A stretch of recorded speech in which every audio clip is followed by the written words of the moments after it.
One of the things that I've been doing recently in my golden years is writing some little short stories about some real things that happened to me or about me during my 17 years as a Methodist minister. The second one I'm going to read has been passed through 2 censors, and they okayed it, so the weight is on their shoulders. But I would rate it R, but it really happened. This is sort of an inside parsonage joke or story. One Sunday morning, I was sleeping soundly. It was about 15 minutes before the alarm was to go off, and I was to get dressed and start through the early Sunday morning routine of preparing to go over to the church. Suddenly I felt someone punching me gently. My eyes popped open, and there stood my son, about 9 or 10 years old. And I said, "What do you want, son?" He looked me in the eye and very seriously said, "I have bad news for you." And a bit concerned at that time of morning, I said, "What is it?" And with utmost sincerity, he said, "It's Sunday."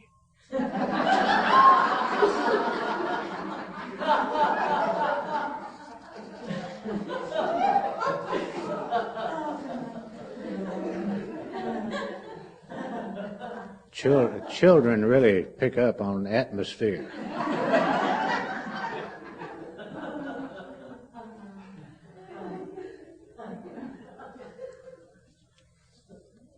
Here's the one that went through the censors. I lived for a while, about 5 years, in the hill country north of Knoxville in the old coal mining belt of Tennessee. And that's quite an experience to live in that area. I lived in a little town, the county seat of Campbell County, for a while, a little village of Jacksboro. This is called Trouble at the Parsonage. Things backed up at the Jacksboro Parsonage one morning. The commode, that is. The old septic tank was finally talking back. I called around town, and soon a troop of unlikely suspects and subjects showed up at the back door. They said they had experience in such things, so they went to work digging. One old guy seemed to be the job foreman. He and one other man did the work. The other boys just sat around the arena in miners' crouches, observing. The trouble, it seemed, was in a sharp bend in the line right before it empties into the tank, and they worked on it earnestly, removing the offending length of pipe. And after installing some sort of makeshift remedy, they called for my waiting wife to flush the commode. And she did. And there came a rush of water and stuff that had been backed up for hours, maybe days. And in that stuff was, of all things, a condom. The troops fell silent. But they continued their repairs and again called for a flush. The water was clearer this time, but here came another condom.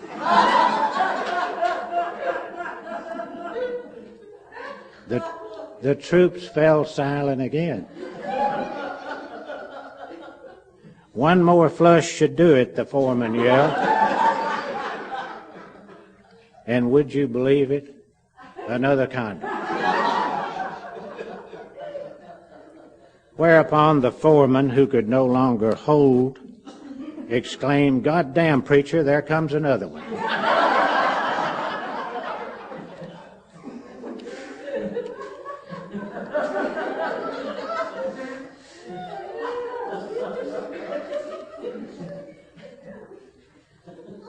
You have to remember that I was about 30 years old at the time.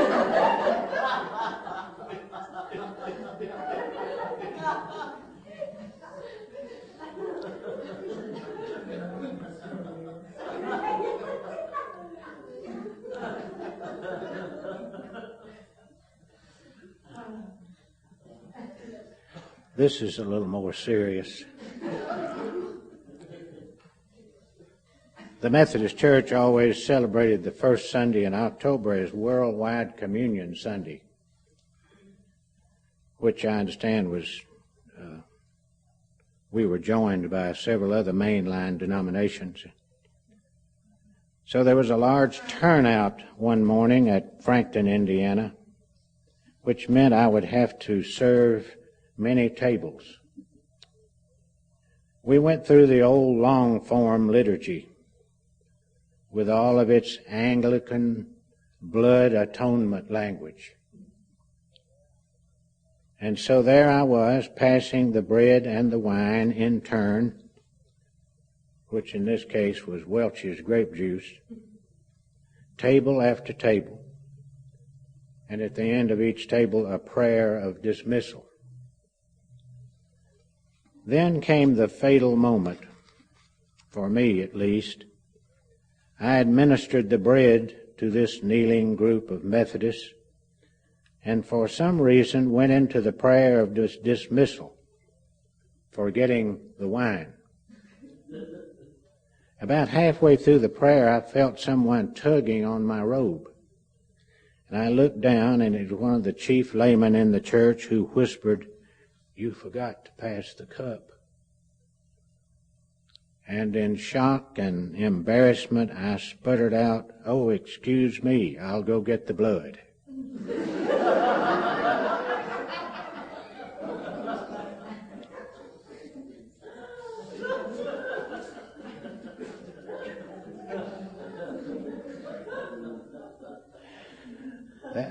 That Anglican liturgy really takes effect. This one is on my father.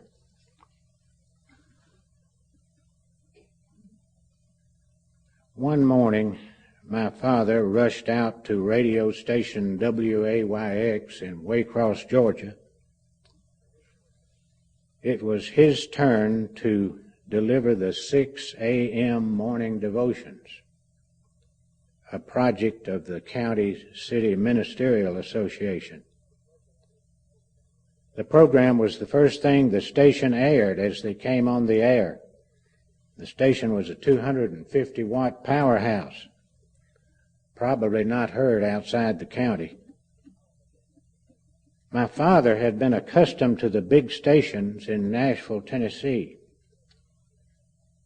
Well, this particular morning, the engineer/disc jockey was running late. My father waited in his car for the guy to arrive and unlock the door and began pushing buttons and switches. They both rushed into the building. My father positioned himself before the mic in the studio. Time was a-wasting. The engineer's voice came over the intercom. "Preacher, do you have an introductory hymn in mind?" By this time, my father was a bit perturbed and said, "I suppose under the circumstances you'd just better grab a record off the religion shelf and play it." And the engineer did just that. And suddenly, wafting out over the airwaves of southeast Georgia, were the strains of the hymn, "Day is Dying in the West."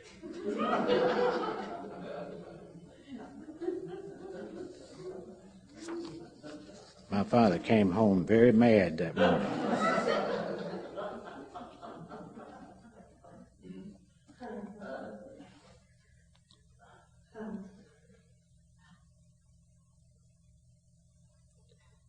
One morning in Frankton, Indiana, I received a call from the funeral director. He told me that he and his assistants had just picked up the body of a 10-year-old boy who had been hit by a car right in front of his house. In those days, in small towns, funeral home ambulances were also used as EMS vehicles. The director, who was a church member and a good friend, said the mother wanted to see a minister.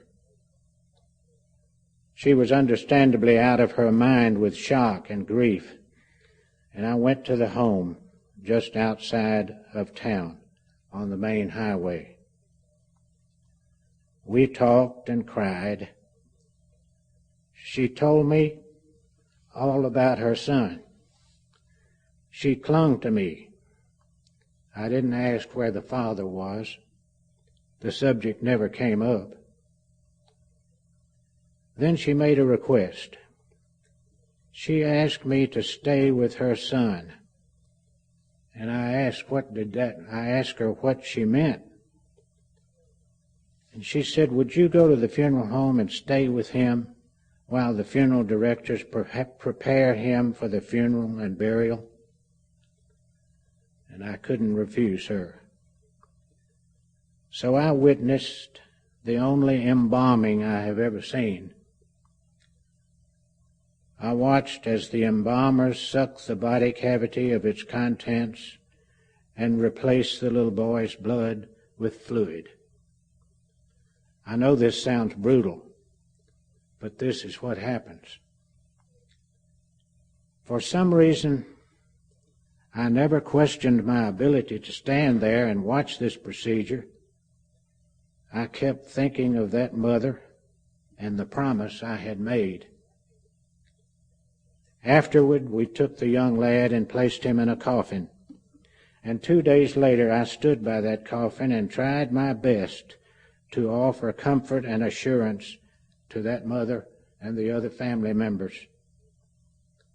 As the years have passed, I never conduct a memorial service that I don't think of the occasion when I watched over that 10-year-old for his mother.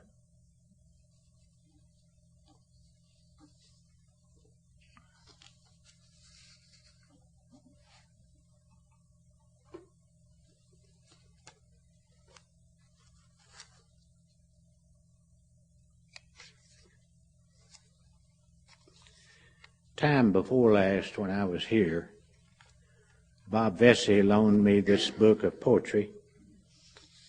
It's by a Polish poet,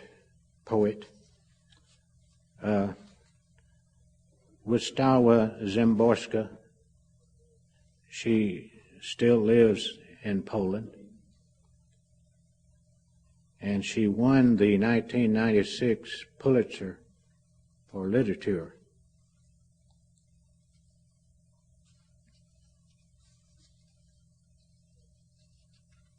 I'm led to read this particular one because of what's going on in this world. After every war, someone has to tidy up. Things won't pick themselves up, after all. Someone has to shove the rubble to the roadside so carts loaded with corpses can get by. Someone has to trudge through sludge and ashes, through the sofa springs, the shards of glass, the bloody rags. Someone has to lug the post to prop the wall. Someone has to glaze the window and reset the door in its frame. No sound bites, no photo ops, and it takes years. All the cameras have gone to other wars. The bridges need to be rebuilt, the railroad stations too. Shirt sleeves will be rolled to shreds. Someone, broom in hand, still remembers how it was. Someone else listens, nodding his unshattered head. But others are bound to be bustling nearby who will find all of that a little boring. From time to time, someone still must dig up a rusted argument from underneath a bush and haul it off to the dump.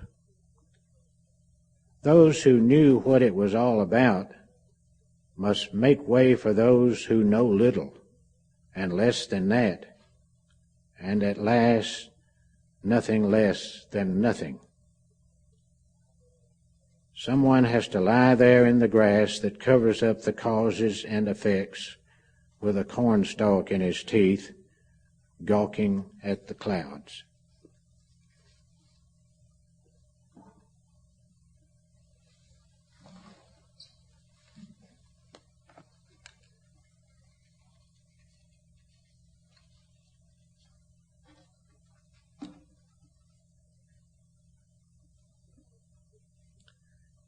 Human history is part of something larger, more eternal, and more infinite.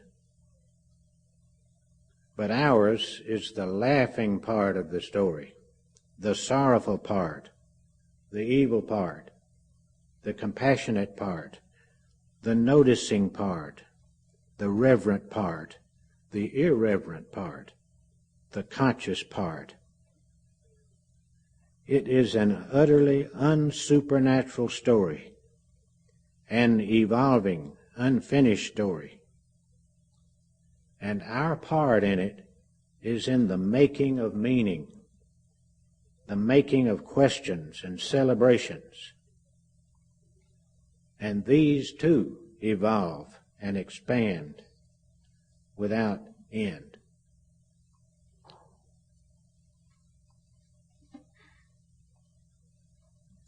This is one of those little talks I used to refer to as lawnmower sermons. The noise of the machine drowns out everything else, and you get to mulling some things over. And although my lawn is getting smaller and smaller due to the encroachment of the woods surrounding the place on three sides, I still manage to link some thoughts with some degree of clearness. And I hope you will agree. I want to talk about some lessons I learned as I matured, hopefully, along the way. Of course, everyone's situation is different, so yours might not match mine at all. It is a quite personal story in every case. When I was about 19, it suddenly dawned on me one day that my parents were mere fallible human beings. The evidence was in front of me all the time, but childhood tends to block these revelations, and we miss some things.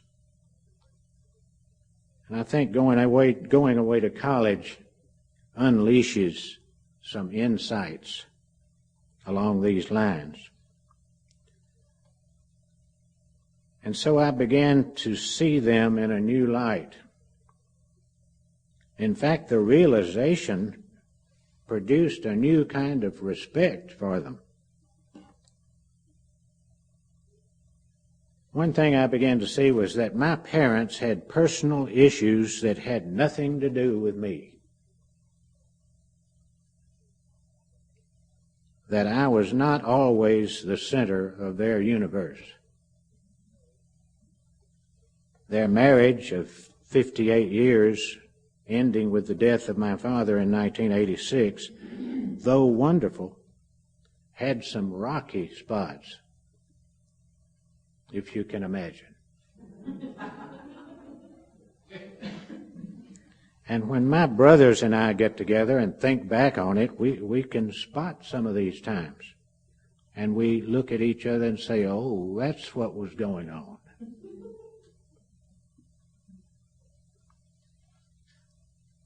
One case in point, my maternal grandmother lived with us Her husband had died when she was in her early 30s. She came to live with us when I was about 4. I didn't know anything about mothers-in-law when I was 4 years old. In fact, I didn't know anything about mothers-in-law until I was 22.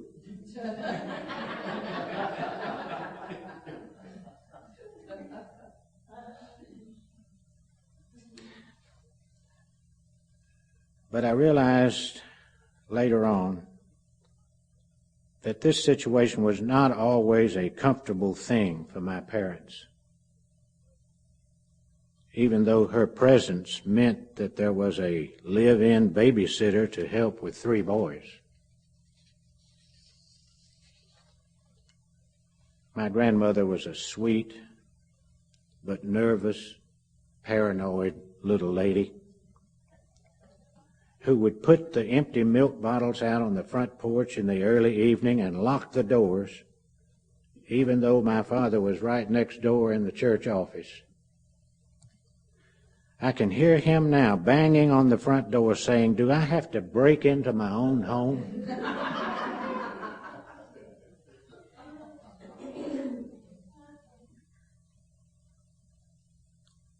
It's true. My elders were quite fallible. So am I. And so are you.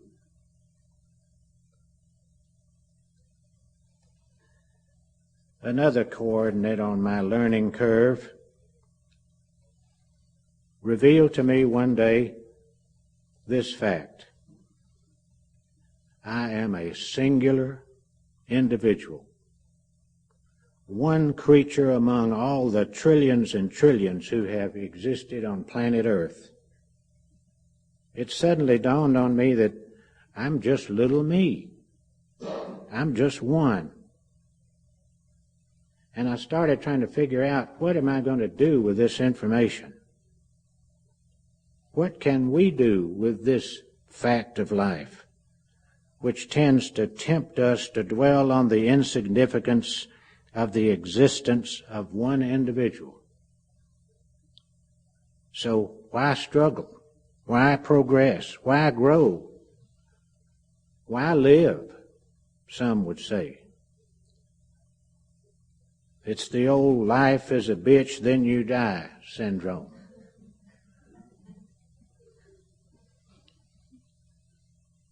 Nevertheless, I have learned to deal with this as best I can.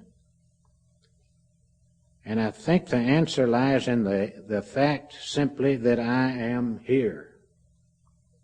And this is my shot at life. It makes no difference that I am little me among the trillions. I'm here, miraculously here. And to be defeated because of a fact of life is folly. It's missing the importance of the potential goodness of existence. Notice I said potential. Therein lies the key. Because inherent in this existence lies all of the tragedy, heartbreak, and confusion one can imagine. There are a million forces in the world that can devalue life. And the evidence is certainly all around us these days. And the temptation is ever present just to cash it in and succumb. And some have. And some never had a chance. But to those of us who do have a chance, we owe it to ourselves and the others to set some things straight in this often crooked course.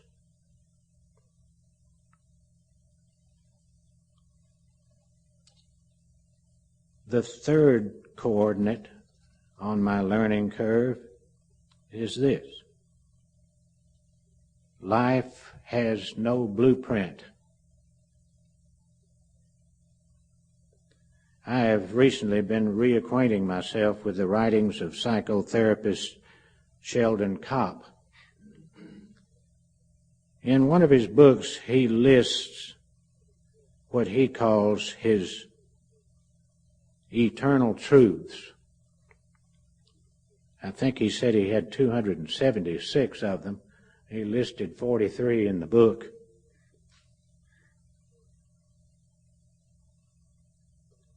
One of them says, "It is a random universe to which we bring meaning." Another one says, "Nothing lasts." And another one, "There is no way of getting all you want."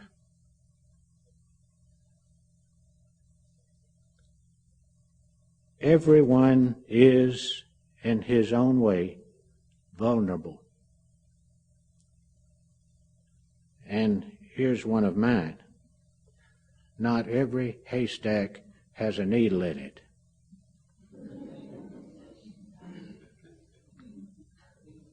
One of my favorite Kopp eternal truths is this one. There is no particular reason some things didn't work out for you. What a tremendous relief. I've wanted that explained to me for years.